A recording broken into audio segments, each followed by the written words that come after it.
This is the current status of our grant with the Office of Rural Prosperity. We received a grant a couple of years ago, and we were able to bring $2.9 million into Iosco County. And then we received a second round of funding last April of 25, and that runs through this September. And we've brought a total of about $5 million into the region.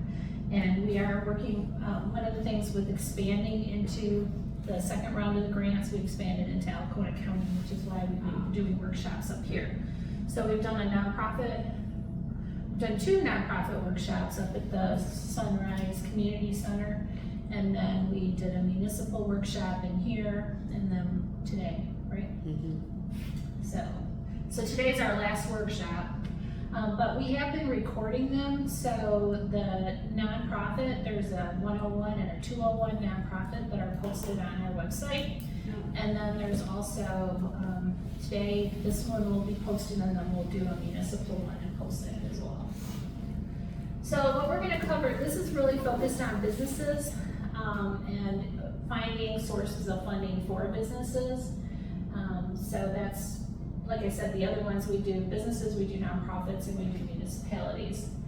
So we'll talk about eligibility criteria for grants. We'll talk about entities that are currently accepting grants and that accept them every year. And then we'll talk about local, state, and national resources for businesses. So just real quickly, it seems like everybody pretty much knows each other. So yeah, you've already done your introductions. Yeah. Okay. So Michigan Economic Development Corporation, this is a major source of funding, and we'll send this out to you so you don't have to furiously try to take notes. Jennifer will email it to you tomorrow. So they provide a variety of services and funding sources to businesses. And where is Harrisville in terms of becoming redevelopment ready community? Do we know? I know they were working on it. So there's that, and then there's like a Main Street designation, and then there's an essentials designation for smaller communities. But you have to be one of those things in order to, because the municipality applies for the MED for this grant, the match on Main. So your municipality has to have that status or something similar. And then what they do, it's a 2-stage process. So they have an application for the businesses to apply, and then they apply to the state. So Match on Main, information is available on the Match on Main website, and it's pretty detailed. And there's also a webinar that you can watch. And like I said, the applicant is a municipality. Now, one of the things about this grant is it's on a reimbursement basis. So you have to spend the money, send them your receipts, and then you get reimbursed. In 2026, the application became available on March 1st and was due April 20th. So there's a pretty fast turnaround. And that's one of the reasons why I like to talk about it, even though it's next year. But it gives you a chance to think about, is there something that you want to do in your business in order to apply for this? So you have to be located within the boundaries of the community served by the applicant. So, Harrisville, City of Harrisville would have to be the applicant, and then the business would have to be located within the City of Harrisville. You should be situated in a traditional downtown, which obviously Harrisville has, a historic neighborhood commercial corridor or an area planned and zoned for concentrated commercial development. And it should contribute to a dense mixed-use area featuring multi-story buildings, which obviously all Harrisville would qualify for that. The business has to engage in face-to-face sales of products and services, so you have to have a storefront, physical presence in one of the specified areas, and then either need to own or have secure control over the site for which it is applying. So we talk a lot about shovel-ready projects, and this Match on Main is a perfect example because the project has to be completed in a certain amount of time. Do we know if Lincoln is part of that? I don't know, but they just signed on with DI, so I'll check with them. Because I just got someone who's trying to open a child care center. Yeah. And then Would might it be able to be, use is it Mitchell. considered the downtown area of Lincoln?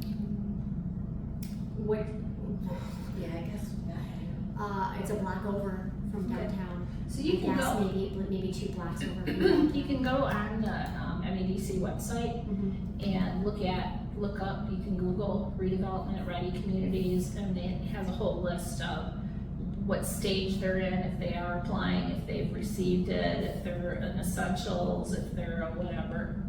So that would be something you could do.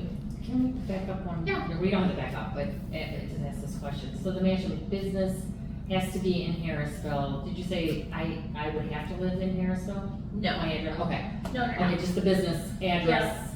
I mean, I do own a business right here at the corner. right. Yeah, so if they became RRC, shops would be eligible, it'd be the main, it's right there. So shop makers, yeah. Yeah. Shop makers, that's what it's Yeah, called. it's yes. okay. People call I've been it in shop. there to eat, but I couldn't, I was like, shots? People call it maker? shots too. Something like that. So yeah, it's kind of perfect because it's right in the downtown area. Right, and I just feel like that, and then I looked at that Maine on Match on Maine, Mm-hmm. and then I seen this, it kind of just like, okay, this must be meant to be, type of thing, because it does need a little facelift and help. Mm-hmm. Yep. Don't we all? And the match on Maine's pretty flexible, what you can do with it. I don't, have you looked at the application at all? Well, once I seen that it was too late, I kind of like, okay, I'll put this in my calendar, but I did look, it did say something like, outdoor seating, Mm-hmm. some, I think kitchen, like, I think, we're doing like the kitchen or something, or something, I don't know. They want you to create jobs, and Yeah. then they also want you to activate vacant space. Mhm. So yeah, if you don't have outdoor seating now, honestly, that's one of the reasons I don't go there, is because especially in the summer, I don't wanna go and sit in the dark bar. Right. I wanna be outside. And that's the thing, that's where I was going with the outdoor seating, because that is a plan of ours, Mm-hmm. but there's also other plans, and so what comes first, you know? Mhm. And I'm like, gosh, if I could learn how to write a grant for our business and get some outdoor seating, that would then make us move to do something to the kitchen. Mm-hmm. And, And you can do lighting, you can do, all kinds of things. You can have like entertainment, you could have a stage, for entertainment, you can do all kinds of things outside. And they have a lot of good examples on the website. okay, And they also, so what you would need to fill out as the business owner is Appendix C. Appendix C. Yeah, so if you go to the website, it has a list of all the documents, and Appendix C is the only thing you need. So they received $2.15 million in 2024 to provide services and funding to businesses in Northeast Michigan. So this is also something that you could take advantage of. They provide one-on-one consulting to create a business plan, conduct a site search to help find the right space, provide mentorship. They did have grants, but there were 2 rounds the last 2 years. So the last grant round was in 2025, and they gave out $5,000 grants. So businesses did things like buy an oven, get a security system, buy inventory, those kinds of things. But that was just a 2-year window that was available. And that's the thing with grants, you never know. We were talking about this earlier. You never know when they're gonna come, when they're gonna go. So if you can, take advantage of them when they're available, because it's not, just because something was available this year doesn't mean it's gonna be available next year. Because, a lot of it's dependent on the state and the federal budget.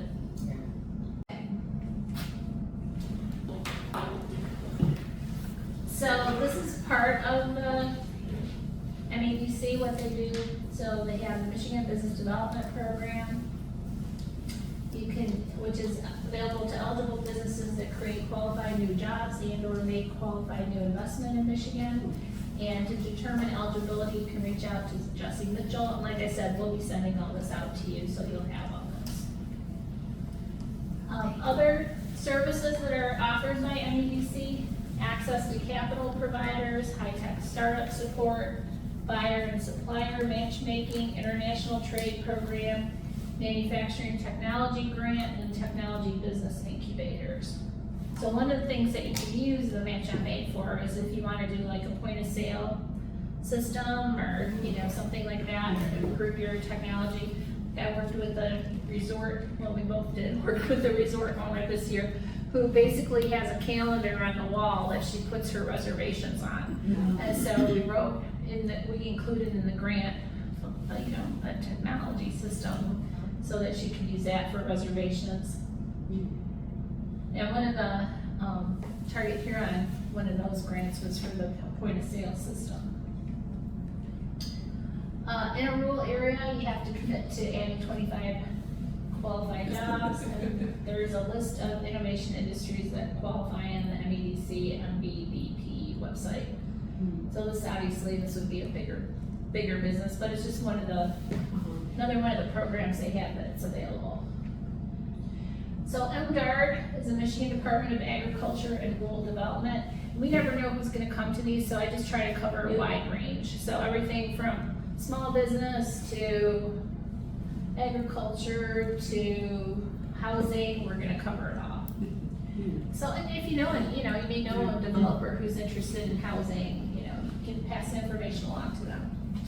So MDARD provides grant opportunities to promote the sustainability of land-based industries and support infrastructure that benefits rural communities. So we've gotten grants for, there's a value-added grant that you can get, where you, if somebody, takes an agricultural product and then develops it into something else. So for instance, the most simple thing would be like, you grow strawberries and you make strawberry jam out of it. So that would be considered value added. That would be a value added product. In 2025, the Rural Development Fund grant request for proposals was released in October. So that's typical, so hopefully it'll come out in October again this year, and was due on December 3rd and had to be submitted on this website. And then awards were announced in April of 2026. So it's not a quick process, but you can get up to $100,000. So it's, is there a match? There is a match requirement. Do you remember what the match requirement is? I can't remember if it was 10 or 20%. Wow.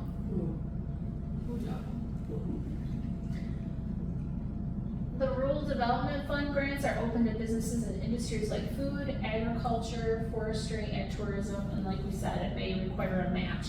Basically what a match means is that, with the match on May, I forgot to add that there is a 10% match requirement. So if you ask for $25,000, you have a $2,500 match. But you're spending $2,500 on your business any day anyway, yeah. so Yeah. it's easy to show that match so that you can get the funds you need. So small and for-profit businesses are eligible for programs like underserved, value-added, as I already mentioned, and regional food system grant. Underserved, value-added, and regional food system grant proposals come out in April and are due in June. And the information is posted on the MDARD website. And they have a really good their webinars are really very good. So I always encourage people to watch the webinar. And you can participate in them live. Sometimes they'll have them, scheduled at a certain time. But even if you miss that live broadcast, you can still send in questions and you can still watch it afterwards. So these are some of the funding areas. So urban agriculture, which obviously not gonna apply up here.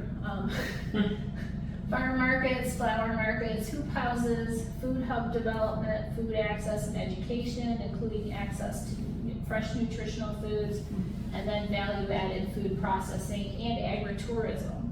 And I think we have such an opportunity for agritourism up here, and I think that's, underutilized.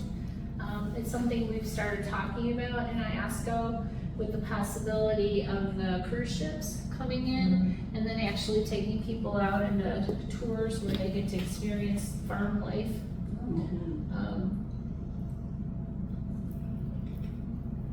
There are some places, who's the guy with the special cows that I always forget? Patrick Jocks. And you can actually stay there. I think he does internships, he Airbnb. does, Really? yeah, Is he he does. an island? I can't think of what kind of fancy cows they are. I'll Yeah. have to ask Are they Patrick. the ones with the black I belts? think it's the Highland. Oh, they're the high Yeah, they're Yeah. super cute. Yeah. Yeah. But he gives people an opportunity to really experience what it's like to live and work on a farm. That's down in Tawas, where he's Oh. at. Just west of Tawas in Baldwin Township. Innovation and equipment, feasibility studies that lead to jobs investment, and then outreach, education, and training. So there's a maximum of 100,000, like there you go, 30%.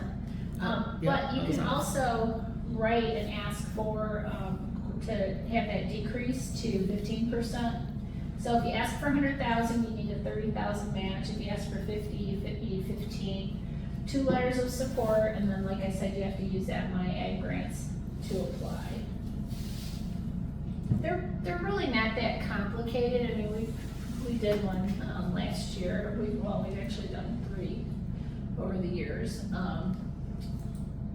But they are very competitive. So we're hopeful now with MDARD going into the Office of Rural Prosperity that our chances up here will improve. I think a portion is, one, their rural capacity building is going over to ORP, but I think the rest of their grants will remain with MDARD. Okay.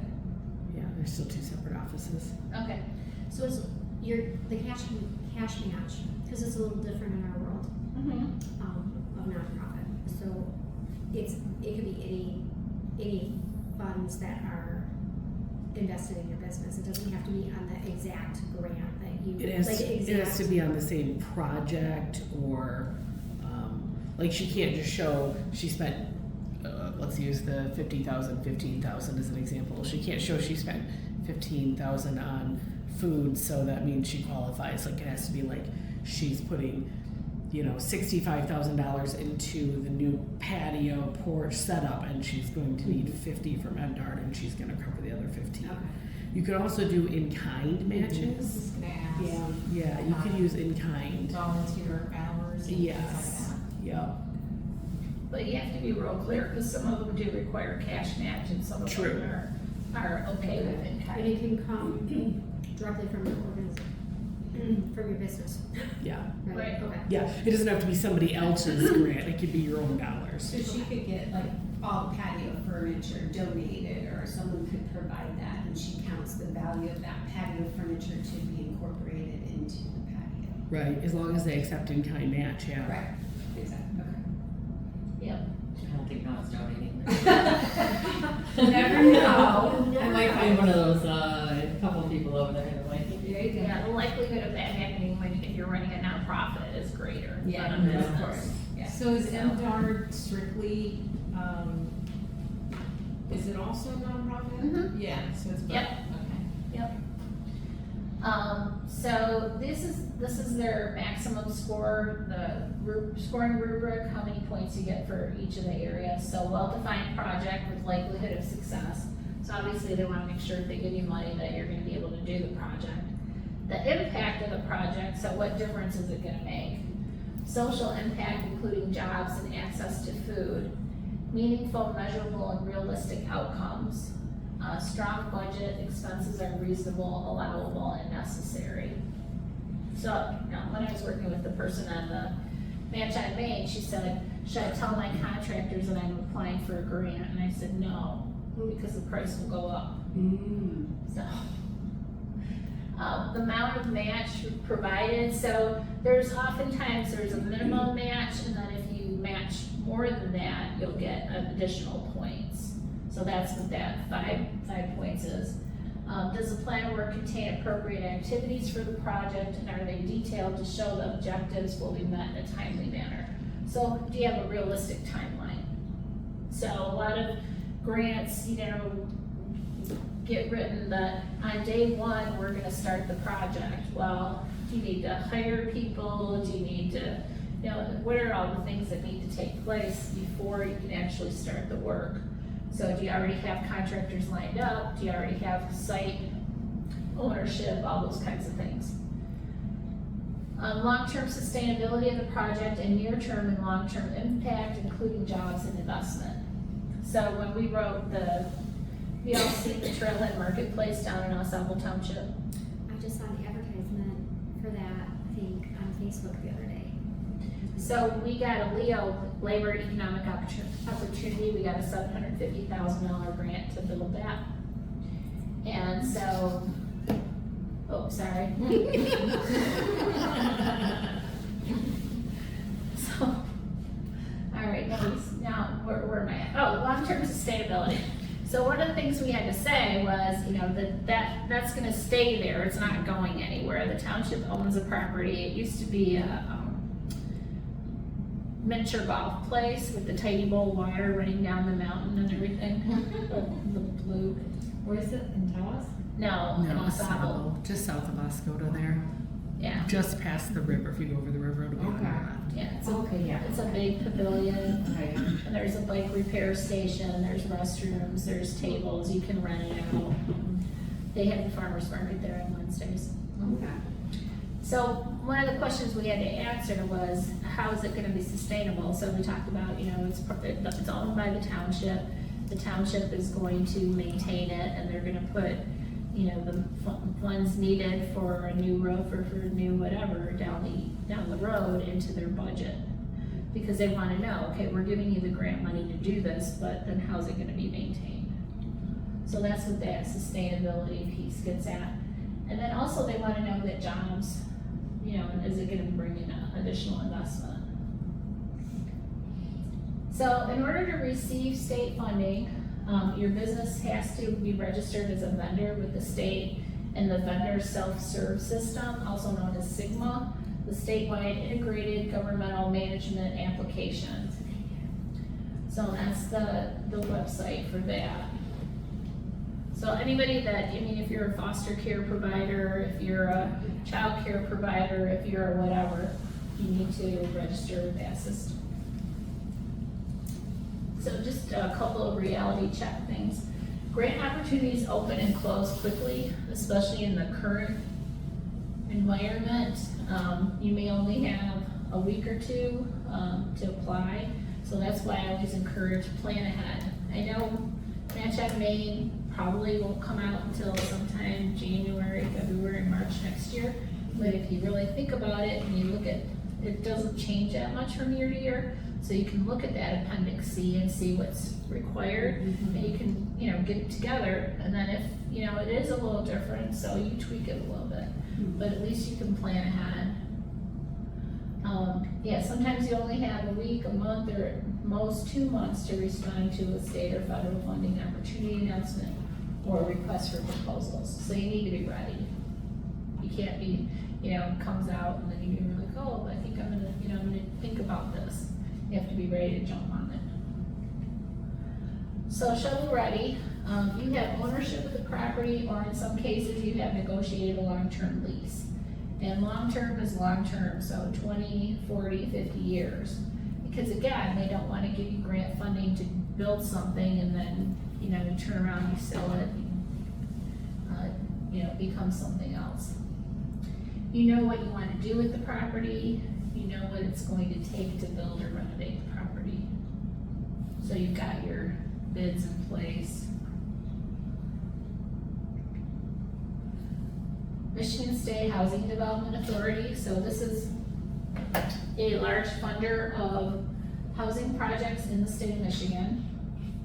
And what they did was, last year that they consolidated all the programs? Or no, 2 years now. At least 2 years ago, Yeah. almost 3. So they consolidated a bunch of their different programs into this one called My Neighborhood. The MI for, obviously for Michigan. So it consolidates 9 targeted programs and funding in response to regional action plans, strategic alignment with the statewide housing plan. So Michigan has a statewide housing plan, and then each region has its own housing plan. And you can go on the MSHDA website and you can see what the housing plan is for this region. This is Region E.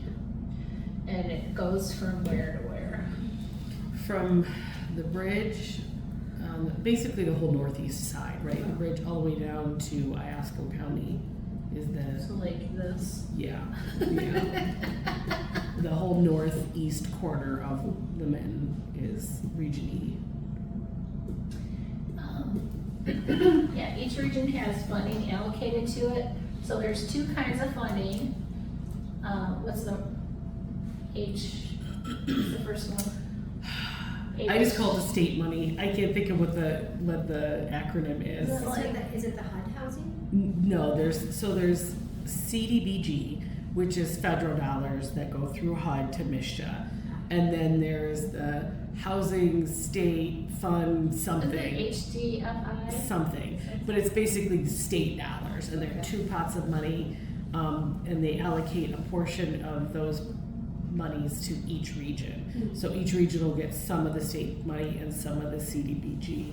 And the state money, a for-profit developer can apply for, a business can apply for. The CDBG money is only governments can apply for, but nonprofits and businesses can apply for the state money.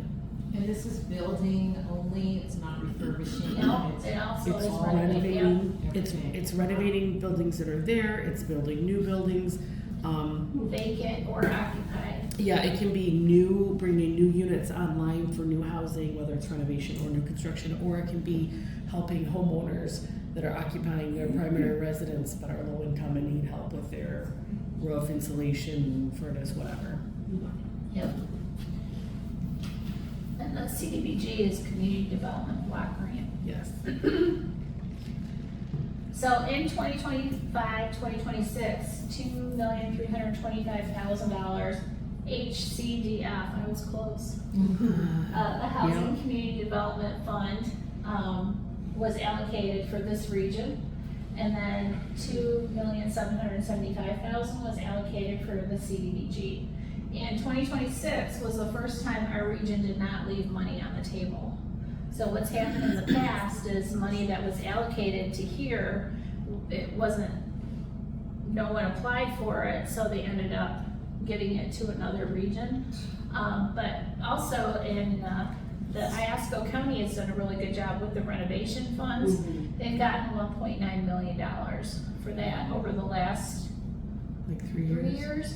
At least, yeah. Yeah, because they got two $500,000 grants, then they got another $500,000 grant, and then they got a $400,000 grant. What do you think changed?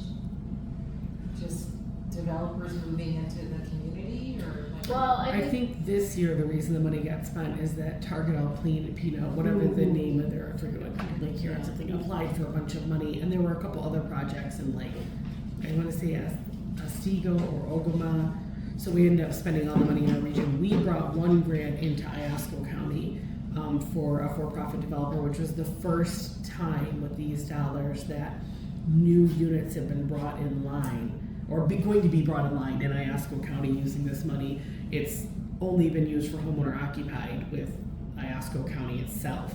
Nobody was applying for it. So we just got a developer signed on for $420,000 to do 10 units in Iosco, so In the community. more to come. The Community Development Block Grant, so that's available to government.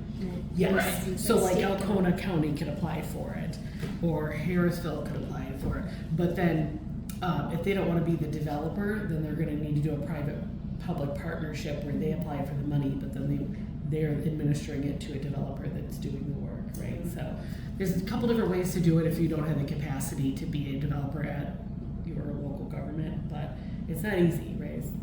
It's a lot of work, MSHDA's a lot of red tape. So, and there's these different levels of how much money you can get depending on how much experience you have as a developer. So the beginner level is up to $500,000 and there's no match required, but you still have to have the 10%. You still have to have 10%, yeah. But, so you have to have 10%, so 50,000, but then you can also get 5% as a developer Developer's fee, which is 25,000. So you would end up with a $575,000 project. And then if you go above that, then there's a 1-to-1 match.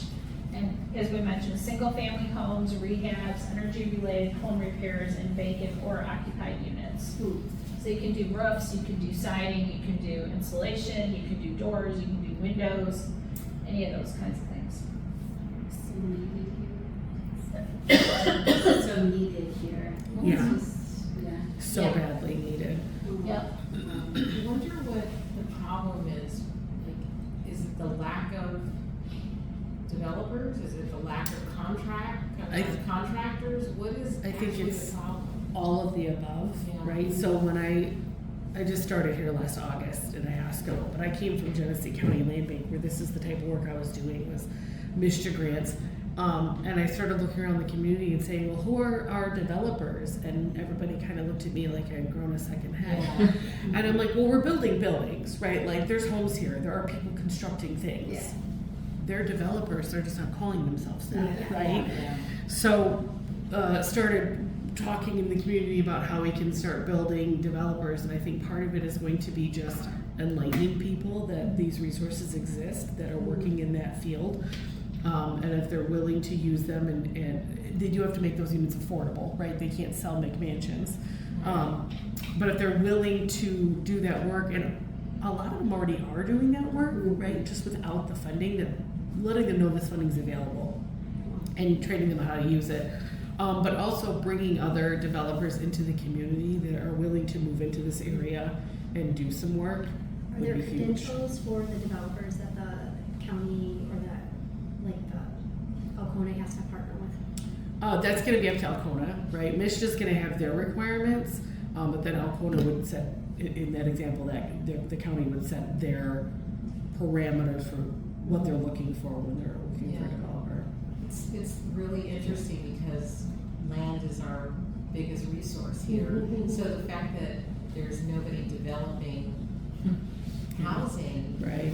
for a need that is there, it's just kind of, it baffles the mind. Yeah. But I also know how hard it is just to get a contractor to do work on their own home. Yes, So- there's that as well. That's another problem. Yeah. Yeah, I think if we can bring some developers in that are contractors themselves, right, not just somebody that knows how to run the money, but is somebody that can actually bring their construction Supervise, license in yeah. here, Yeah. we need that as well at the same time. And I think if we can bring a few in and they can mentor others, we'll be in a lot better situation.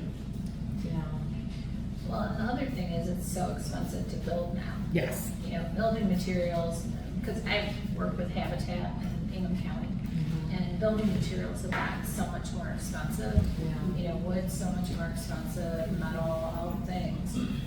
So they're saying, you know, it doesn't make sense when, like, if you build an apartment building now, what you would have to charge in rent, it would be unaffordable for people, and you wouldn't be able to recoup the money that you put into it. Yeah. So that's why, you know, this, I mean, I tried telling everybody about this, that this is available, because it does help, you know. It's, Yeah. So, just to show you the speed with which some of these things move, in 2025, applications opened on the 6th, and the first round was due on the 17th, so 11 days later. So, and it's first come, first served, and as we said, the money in this region is used up for this year, so there won't be another application available until October. But municipalities, nonprofits, and for-profit developers are eligible to apply. Now, totally different, this is a business grant that's available. So this is Allstate Main Street Grants Program. 250 entrepreneurs are chosen to participate in a 12-week Boost Camp Accelerator. So there's a lot of these grants where you have to take a class or you have to take a variety of online kinds of things in order to be able to participate. So this is a 12-week Boost Camp Accelerator. And then 63 participants will receive a $20,000 grant to invest in tools, growth strategies, or resources that strengthen their business operations. And these open in June and close in July, so again, pretty quick time frame. The application is to get into the camp, or how does that work? So my understanding is that you apply and then they choose these 250 people to participate in the boot camp, and then of those, the boost camp, and of those 63 get the grant. Okay. So it's a portion of those that participate. That's a pretty high portion though, it's pretty good. If you Yeah. get into the camp, Yeah. high percentage of you are getting the money. Yeah, pretty much one in This is four. a national Yeah, program, wow, I've Yeah. never heard of it. yeah. Yeah, so there's this, rumor going around that there's not any grants for businesses, but there really are quite a few grants that are available for businesses, both locally, state, and national. And obviously, the further you get away, your Match on Main grant, which is Michigan Economic Development Corporation, is going to be less competitive than an all-state nationwide grant. So obviously, this is gonna be more competitive. Cause I think they get, what they say, they got like 100 Match on Main applications. I think they get about 100 or 120 a year versus, they're choosing 250. Yeah. Amber grant, this is one specifically for women, and there are quite a few grant opportunities out there specifically for women business owners. This is a monthly business grant offered by Women's Net for women-owned businesses, and they give out 3 $10,000 grants each month. And it rotates on what kind of a business can apply. So they have one for a general small business, one for a startup, and one for a different kind of a business on a rotating basis. And then they give out 3 grant awards of $25,000 each year. AT&T is another one. The application is open from June to September. Grand prize is $50,000, 1 full year of AT&T services and a new device, and then 4 runners-up get $5,000. Small business owner that has a retail store. This is one of the wholesalers that a lot of the local businesses use to get inventory. And the application is literally 10 minutes to do. Wow. And they're due on December 31st, and then they're reviewed, and then by the end of January, they get a $5,000 grant to purchase inventory for their store. And it's a wholesaler that a lot of them are already using. So it's not like they're buying stuff that they wouldn't normally buy anyways. But $5,000 is a lot for a small business to buy inventory. Galaxy grant, this one is $2,500, and this again is for women and minority business owners to start or grow their business. Deadline is November 30th, and again, it's a quick and easy, simple application to complete. Intuit has a small business hero program. They give out $20,000 grants, 12 each quarter. Eligibility, a business that's making a difference in your community, and this is one where you have to be nominated. So I don't know if you do any kind of fundraisers or anything like that? For us, she did.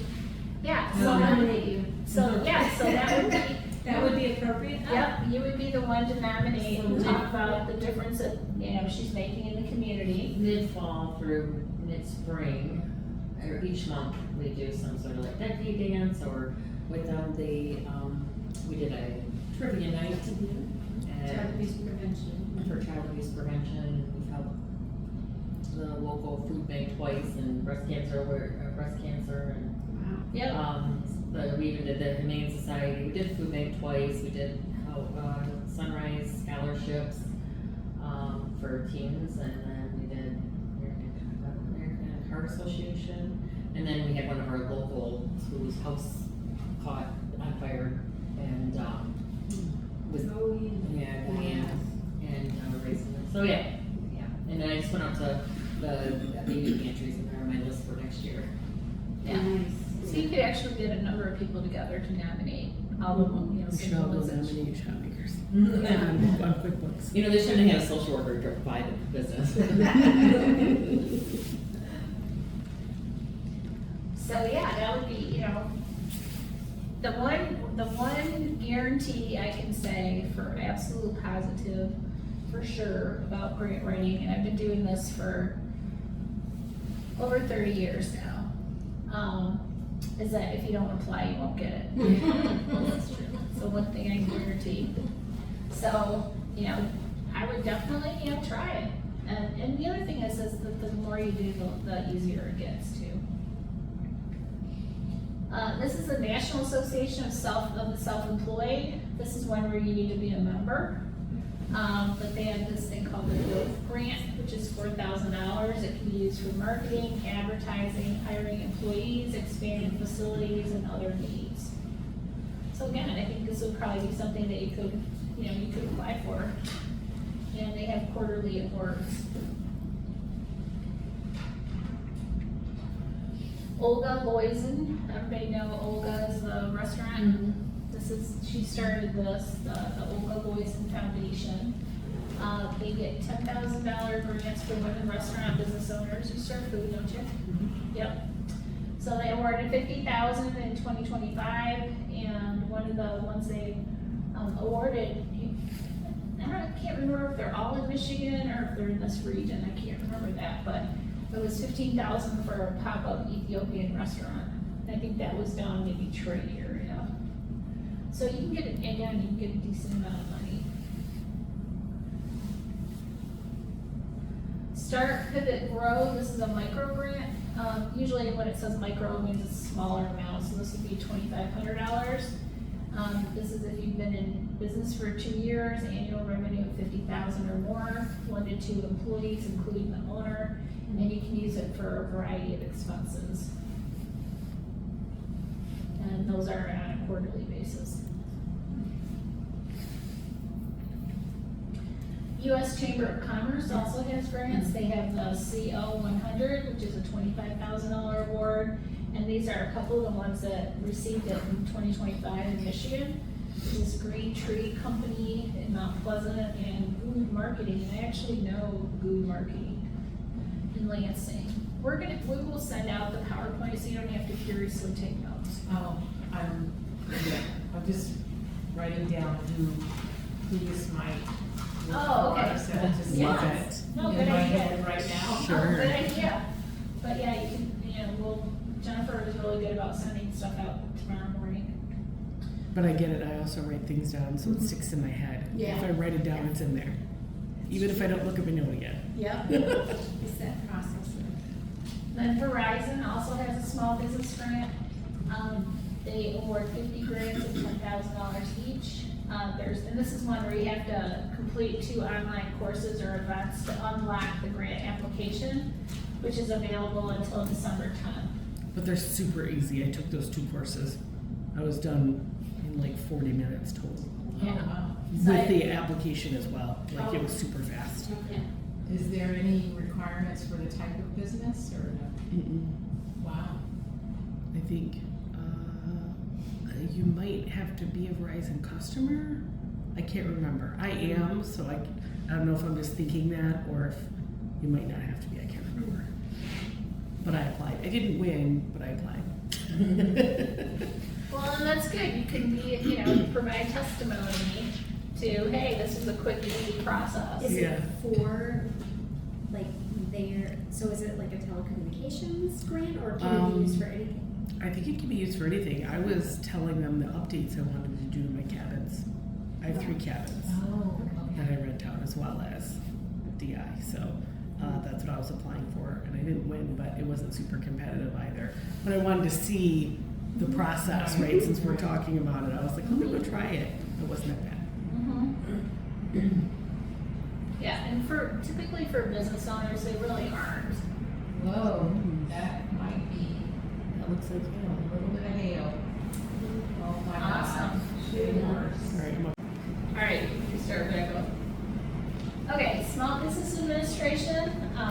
We actually had a representative come to our September 11th meeting last year, and it's still up on the website, right? yes, and I'm hoping, okay, that recording didn't go up because the recording didn't work out. Oh, okay. But we're hoping to bring him back this September to the Warrior Pavilion again in Oscoda. So we might have Brandon Adolph again this September. Okay. And we're So, bringing the MEDC to our June meeting. So you guys should come to Asabo, to the trailhead that she was talking about, on June 11th from 6 to 8 p.m. And you can register on our website. It's free. I saw that. Yeah, I today. think I sent it today, yeah. Yeah, that's And right. we'll have, 2 representatives from MEDC there talking. And we'll have barbecue. And we'll have barbecue. Well, there you Yeah. go. We're in, so So some of the Small Business Administration loans are made through banks, credit unions, or other lenders and are guaranteed by the Small Business Administration. They have microloans, lender match, investment capital, and manufacturing grants, state trade expansion program, grants for community organizations. So this, I think that's for nonprofits, right? I don't think so. It's small business only. Yeah, but when they say community organizations, Oh, well, then maybe. maybe. I always thought of SBA as just business, Right. but I could be wrong. Well, and that's the thing with Match on Main. Match on Main also expanded to nonprofits They this did. year. Mhm. And there's lots of online resources and webinars that are free and that are available on that website. So, in the off season when it's not so busy, you can get on there. There's veteran-owned small business resources that are out there. Roots to Business supports businesses for up to 5 years. So if you know any veterans that are trying to start a business or grow a business, there's a disabled veteran entrepreneurship training program. There's the Veterans Business Outreach Centers, federal procurement, entrepreneur training, and women veteran entrepreneurship training program. So there's lots out there. In Michigan, we have a Small Business Development Center. This is their mission, and there's representatives in different parts of the state. Like Nunnally is a representative for this part of the state. And the mission is to help Michigan small businesses succeed. So we offer free support with small business consulting, tools, and resources provided or developed by experts. Each one is geared to help you with a key aspect of Michigan entrepreneurship. And there's Mike's contact information. So there's a lot out there to help you with developing a business plan or marketing plan or figuring out how to grow your business, how to hire employees, how to recruit, lots of resources out there. Wow, that went really fast.